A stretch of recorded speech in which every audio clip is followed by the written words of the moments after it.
Magic 87.6. Let's talk some tech with Mathew Dickerson. Hi. Yeah, let's talk some tech. What a great day to be talking tech. I know, it's fabulous. All right, let's get into it, Matt. These were meant to be all the rage back in the day. Smart glasses, what happened to them? Yeah, Google tried them and they were a complete flop. Smart glasses became dumb glasses. A couple of other companies have had a bit of a crack at them over the years, but now Facebook has decided that they'll do them, but they're doing it differently, they're telling everyone.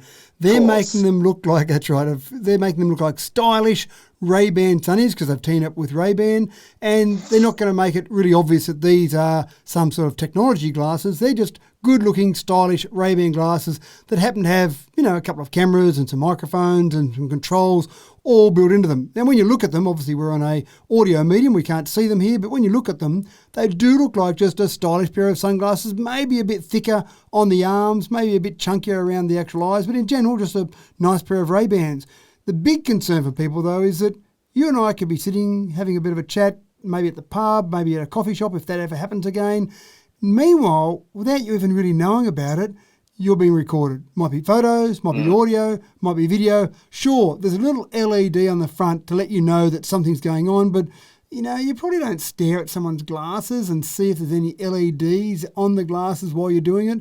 It got to the point with the Google glasses that there were some places, and there was one particular one in San Francisco I remember seeing at the time, that banned Google Glass wearers and they called them glass holes. so they weren't allowed to come in, and if anyone had a pair of Google glasses in that particular bar, then they were thrown out straight away, because it got to the point where people were recording lots of things, and next thing you know, people are looking at things online that they were having a conversation in a pub with someone and what's going on there.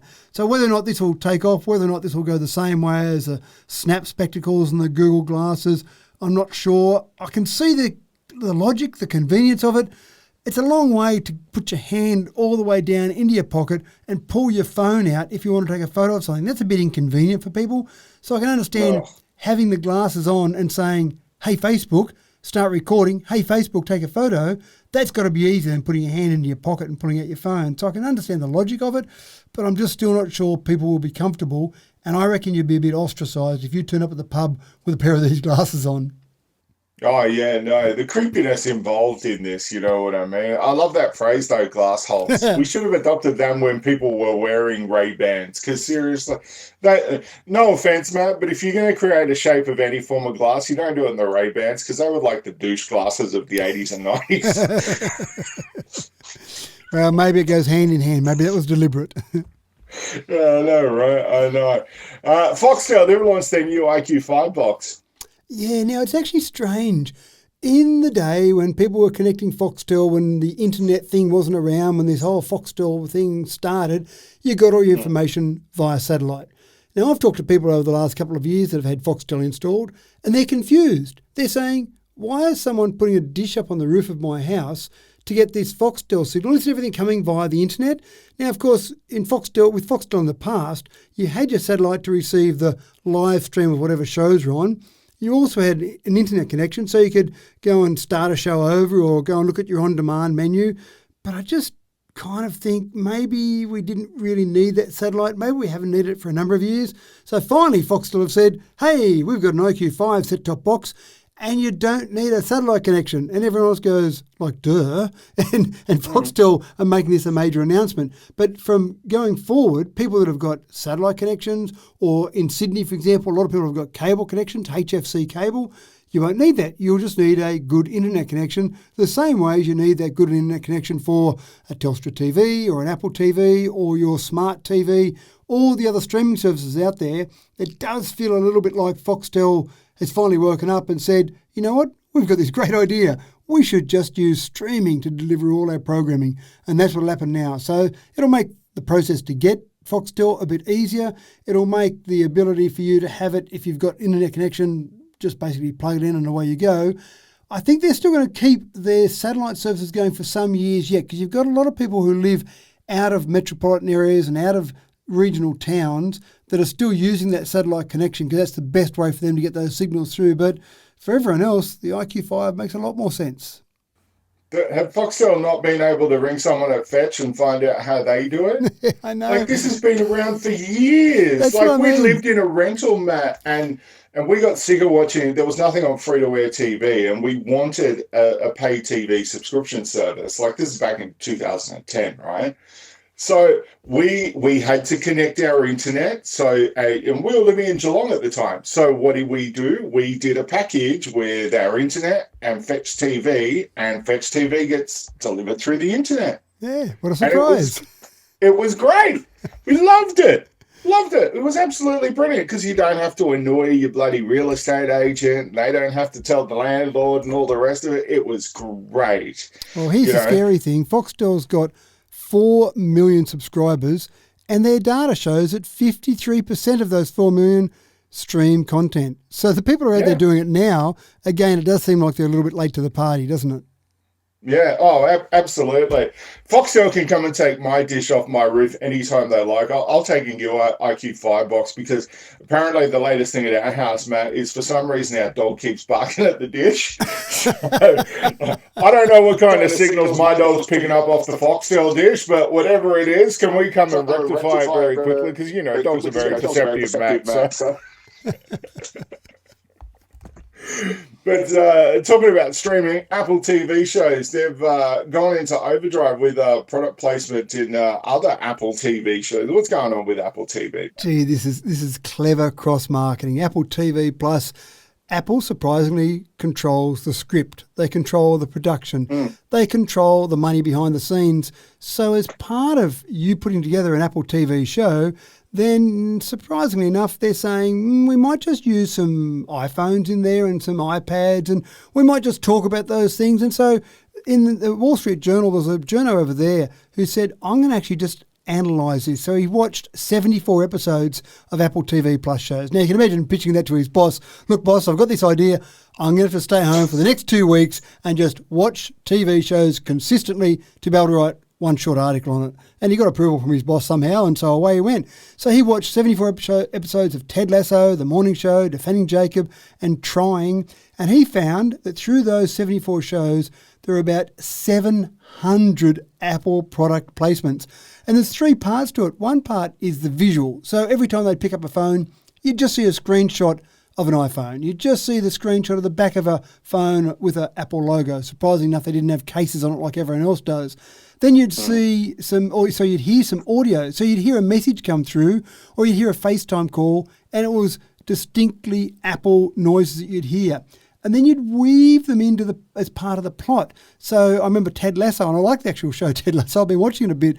And when he was going through a divorce with his wife, he kept talking about FaceTiming. And then when he wants to catch up with his child, he has to FaceTime his child. So it's never, I'll just make a call or I'll make a video call. Yeah. It's always a FaceTime call that I've got to make. So he even made mention one time there, Ted, when he talked about something with Apple stocks. He should have bought some Apple stocks. So it's just this constant barrage of product placements, product references. But the one that I love the best out of all this, Andrew, is when this analysis was done of these 74 shows, anyone that was seen to be a villain or a bad guy or even just someone not very nice, they always had non-Apple products. They'd walk out with a notebook, no Apple logo on the back. They'd pick up a phone, it'd be an Android phone rather than an Apple phone. So the villains aren't allowed to use Apple products in these shows. Yeah, I need to get in contact with this journalist and find out how he got away with that. Because I used to use that excuse with my wife whenever I sat in front of the TV too much. It's like, are you going to get off here and stop watching TV? I go, I'm watching this show because I have to, because it's part of my job and I've got to be up with pop culture. And she's like, get off your ass and just go and do something. Well, I'll show your wife this article, and he had to endure 74 episodes of all these popular shows. Pretty tough work for him, but I know, right? He did it. He took one for the team. Oh, look, he's a wonderful guy. Thumbs up to him. And, lucky you've done it for the rest of us so that we know now. That's right. That's what we love. The Gillis Roomba, it's, I need one of these, man. These are the ultimate man back, Matt. But now it's apparently smart enough to avoid your dog. Finally, I've seen some very interesting, I want to say funny, but it probably wasn't funny for the people involved. Some very interesting videos of people that have had a Roomba experience where their automatic vacuum cleaner has been vacuuming up their house and one of their pets has managed to leave a little present for the owners, but the Roomba got there first. And you can imagine with lots of spinning mechanisms underneath the Roomba, when it runs over a nice fresh poo, it distributes that around accordingly. So it's been a bit of a disaster, poop-tastrophe, poop-gate, call it what you will, but this has been a major drama. But now, Roomba have announced their new J7 Plus, which uses artificial intelligence and machine learning, and it actually has video on it as well, so we can actually see what it's doing, and it knows what pet waste looks like. So if it sees some pet waste, it knows to go around it. The CEO of Roomba said that they had a great time with Play-Doh. They had lots of their engineers making Play-Doh shapes, painting them in the right colour to actually train the iRobot as to what some pet poop might look like. And they're confident enough now that they give, get ready for it, they give the pet owner official promise, or poop for short, that this particular device is guaranteed not to run over pet poo. So it's a pretty big claim. Many companies would say it is unlikely to do it, or we've addressed this as much as we can, but they actually give a guarantee, a promise that it won't run over pet poo. There you go. All right, we'll have to put it in the test with Buddy. I'll have to get these. I love it. Now that we have a dog, Matt, seriously, my wife's pet peeve, you see what I did there, it is actually vacuuming up the dog hair. Right. That is the thing. And so we'll this is, you just give me the argument right now that I have to put to that. Look, you can stop doing, the Roomba will do it. It's all good. Yeah, that's right. And look, I've got a couple of these Roombas, not this latest model, but I've got a couple of them, and I find them pretty good. The biggest problem I have with them, though, Andrew, the real drama which they need to address urgently, is that when the little thing inside gets full of dust and dirt, I've got to empty it manually. Like, how yesterday is that? Oh, come on. Surely they can fix that. Look, how dare you? No. You, sure enough, you're paying your R&D department enough money that they can figure that one out. Surely. Like, it seems simple enough. Sure. You've got a vacuum cleaner full of dirt, get rid of it somehow. Yeah, I know. How dare we? Maybe we need to brainstorm this, man. I'll get my people to call your people. Sure. We'll put a design together and try and work it out. Now, we know everything's better with Bluetooth, but no, the Rubiks Cube, don't tell me it's got Bluetooth. It's finally got Bluetooth. I'm a big fan of the Rubiks Cube. I used to go in competitions back in the early 80s. I remember they used to have this bus that would come around, and my favourite prize was a Coca-Cola shaped radio, Coca-Cola bottle shaped radio. That was my prized possession for a long time with a Rubiks Cube competition I won. But now you can actually get a Rubiks Cube with Bluetooth built in, pairs up with your phone, and what you can do are a few things with it. If you don't know how to solve it, you can actually get some tips and hints on your phone while you're doing it. And it will show you moves to make on the Rubiks Cube, on the physical Rubiks Cube in your hand, based on what you can see on the actual screen on your phone. So it's clever enough to know exactly where all the pieces are. So if you're one of those people that like to break it apart and then rearrange it and put it back together, it mightn't cope with that. But if you leave it all together, then effectively you can sit there and you can give hints from the actual app on the phone. So step one, that's great. If you do know how to solve it, then one of the things that I do, my kids can solve the puzzle as well. So we'll often have competitions where you'll start the stopwatch and you'll slam it down and you'll hit a timer on the table to see who's the fastest. But now you'll be able to do it all with the app on your phone. So you can just individually have your particular Rubik's Cube sitting there and away you go, start solving. It knows you've started solving, and as soon as it's in the right spot, it knows you've finished a very accurate time in terms of that final time. So more competitions with the kids I can see.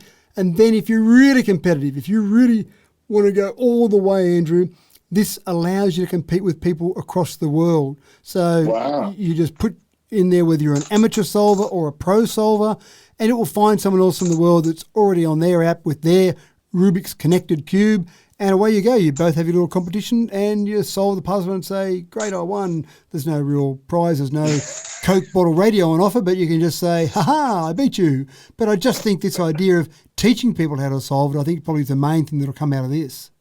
Oh, yeah, no, I had many a Rubik's Cube growing up, Matt, and I can never solve the damn thing. It used to frustrate me no end. I got to the stage one day where I just took all the colours off it.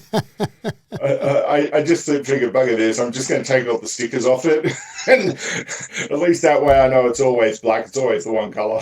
But the one that I used to play with a lot, Matt, do you remember? Rubik's brought out a puzzle, and it was like a flat kind of sheet. Yeah, like the Magic, I think it was called, the Rubik's Magic. Yeah, something like that. And you used to be able to solve it by twisting it. Yep. So I learned how to do that one as well. So yeah, so did I. You could that was flip the it only one I around could solve. manually, and you could take a minute or so to get through all the normal flipping over it. But if you could just learn that twist, then it was almost an instant solve. So you could really show off to you. You could do a flex to all your friends. I think it was I don't know the term flex existed back in those days, but yeah, that was one of my favourites. You'd sit there and you'd muck around, let people muck around for a while, then you just pick it up and just go flick and done. Yeah. And then it got to the stage where everyone turned around and go, yeah, I figured that one out last week. It's not impressive anymore. No, that's right. At least make a bit of an effort. Make it look like you're doing something, like a few little moves here and there, and then do it the flick. If you just do it straight up, it makes it look too easy. Yeah, absolutely.